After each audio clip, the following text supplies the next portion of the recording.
The mainland of the Islamic Sultanate of Qarsherskiy is located on the Virginia Peninsula and is home to Qarshabad, Lake Qarsherskiy, Camp Pasha, the Alawite Territory, as well as Lake Aden County. It's considered the capital and administrative region of Qarsherskiy, where all the action happens. Up north on the coast of Lake Erie is Islam Ohio Beach, and it's on Lake Erie, which separates the United States and Canada and borders the two major countries. So by having access to the Lake Erie coast, Qarsherskiy is able to use Islam Ohio Beach as a port to trade with Canada. The southern border of this big landmass there, as you see, with train tracks. The northern border is with Lake Erie, and they have a dock, which gives them sea access. Well, technically Lake Erie's freshwater, but it looks like a sea. It's huge and has beaches and waves. It's very big. And Islam Ohio Beach also has piece of land on the Black River in Lorain, Ohio, which gives Qarsherskiy Lake Erie access and port access.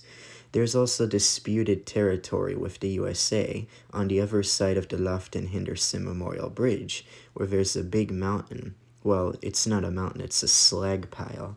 And yeah, Qarsherskiy wants it, but the US has that area as private property.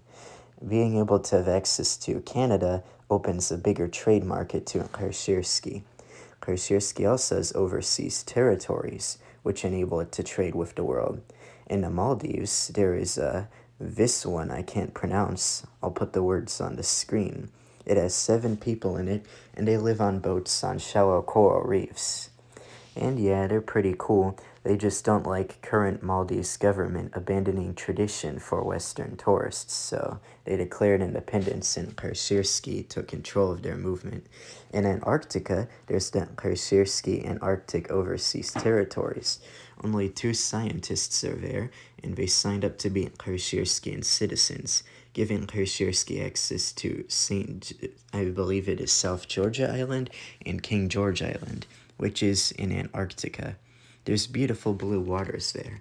However, if you go back to North America on the Virginia Peninsula, back to mainland Qarsherskiy, once again, you'll see there's other parts of Qarsherskiy that's disputed with the USA that's not part of mainland Qarsherskiy, but it's also on the peninsula.